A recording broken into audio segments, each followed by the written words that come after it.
नमस्कार, आप देख रहे हैं भोजपुरिया न्यूज दर्शन।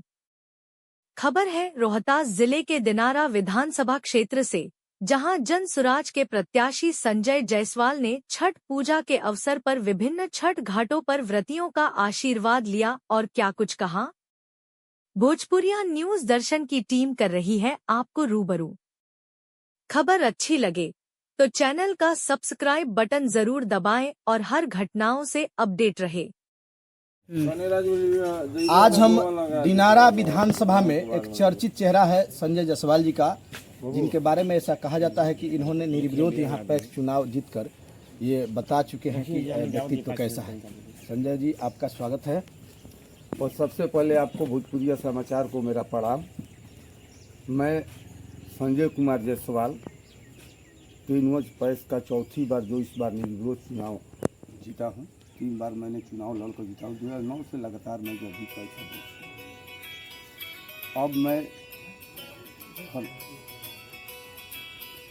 प्रशांत जी ने मुझे ये दिनारा विधानसभा का जो सीट दिया है चुनाव लड़ने के लिए 210 दिनारा, मैं अपने को बहुत सौभाग्य समझता हूँ कि मुझ जैसे पैक्स अध्यक्ष को, जो एक छोटे से पंचायत में रहकर उसको विधानसभा का जिम्मेवारी देने का काम किया। आप इस दिनारा विधानसभा के सबसे बड़े प्रखंड दिनारा के स्थानीय निवासी भी, और दिनारा प्रखंड ही तय करता है कि कौन होगा अगला विधायक। क्या कहेंगे, इसका फायदा मिलेगा आपको? हम एक ही बात कहेंगे पूरे जनता से, दिनारा विधानसभा खास तौर से और दिनारा प्रखंड कि अभी तक जितने प्रत्याशी आपके मैदान में दिखाई दे रहे हैं, चाहे एनडीए हो, चाहे महागठबंधन हो, सभी, चाहे बहुजन समाज पार्टी हो, कि सब बाहरी लोग मैदान में उतरे हुए हैं। हमको विश्वास है अपना, जो मैं पंचायत में वर्क अपना किया हूँ, लोग जो मुझे जानते हैं, समझते हैं, जो पंचायत के लोग जो मुझे प्यार और दुलार दिया है, मैं उसके लिए पहले तो मैं पंचायत का आभारी हूँ और साथ में प्रशांत जी का भी, कि जो मुझे विश्वास किए। इसलिए हमको लगता है कि मुझ पर लोग विश्वास करेंगे।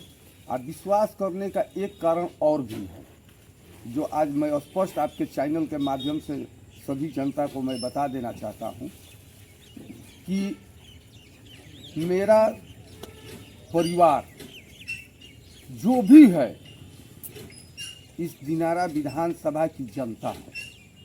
क्यों कि जितने प्रत्याशी हैं उनको तो बाल बच्चा है कि उसके लिए वो कमाएंगे और करेंगे। मेरे पास तो कुछ नहीं है, ना खोने के लिए ना रखने के लिए। बस मेरा जो भी है सब यहाँ की जनता के लिए है। और भगवान ने हमको अगर खाने या कमाने की जहाँ बात है तो हमको उतना मेरे बाप दादा की संपत्ति है कि जिससे मैं बैठकर भी अपना काम खा सकता हूँ। ऐसी कोई बड़ी बात नहीं है, इसलिए कि मैं 2 व्यक्ति हूँ, कोई ज़रूरत भी ज़्यादा धन की ज़रूरत नहीं है। और खाने के लिए दाल रोटी भगवान उतना दिए हुए हैं कि हम कर सकते हैं। लेकिन एक मन में तमन्ना था बहुत दिन से हमको भी कि हम 2001 से लगे हुए थे पंचायती राज के चुनाव में। 2001 में मैंने बीडीसी का चुनाव लड़ा था, उसमें चुनाव हार गया था। 2006 में फिर बीडीसी का चुनाव लड़ा, उसमें हारा। उसके बाद 2003 में हम वार्ड मेंबर का चुनाव लड़े, जो निर्विरोध रहे। फिर 2006 में वार्ड मेंबर महिला होगी, मेरी पत्नी लड़ी, उसमें भी मैं निर्विरोध था। फिर 2009 में मैं पैस का चुनाव लड़ा, उसमें मैं जीता। फिर 2014 में चुनाव लड़ा, उसमें पैस जीता। फिर 2019 में लड़ा, उसमें पैस जीता। और फिर 2025-24 में जब मैं चुनाव लड़ा तो मेरे 3 पंचायत की जनता ने मुझे यही आशीर्वाद देकर कहा कि आपको इस बार निर्विरोध छोड़ा जाता है, क्योंकि आप इस पंचायत को जो काम किए हैं वो सराहनीय है। आपने बहुत बड़ी बात कह दी।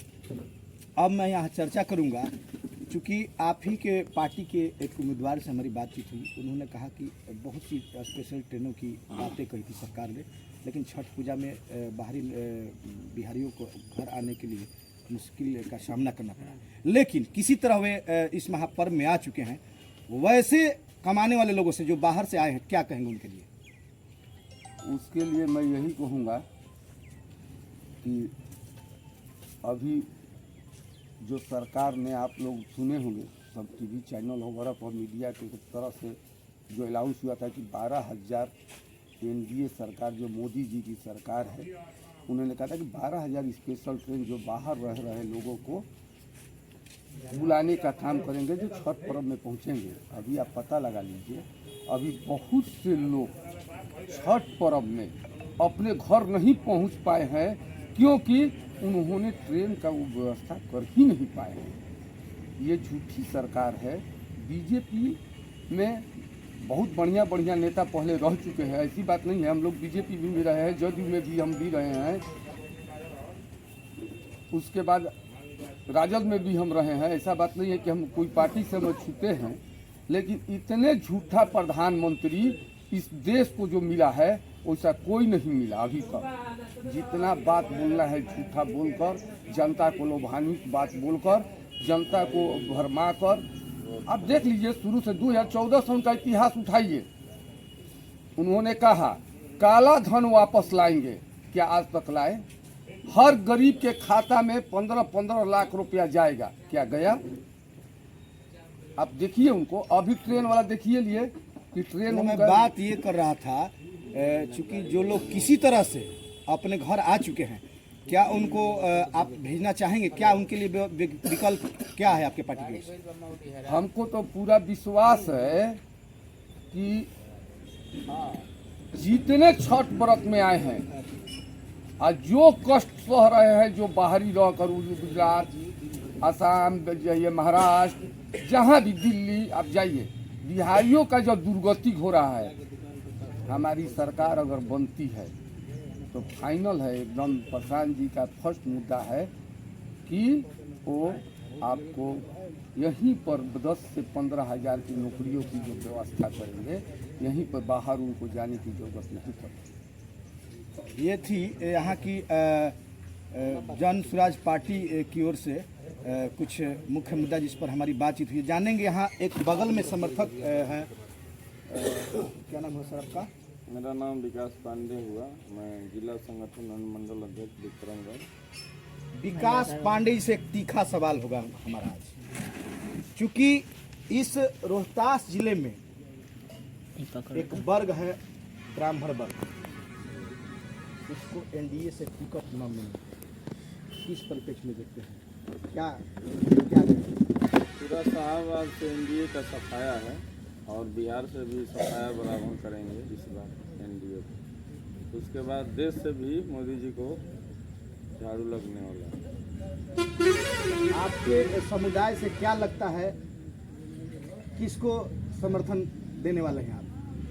इस बार हम लोग पूरा जन स्वराज की तरफ मुंह कर चुके हैं और इस बार बिहार में बदलाव तय है और गांव-गांव में हम लोग घूम रहे हैं। जितने युवा वर्ग हैं बिहार में जो पलायन किए हैं, जहाँ बाहर से आए हैं, सब लोग का इच्छा यही है कि इस बार जन स्वराज का सरकार बने, जन स्वराज की सरकार बने।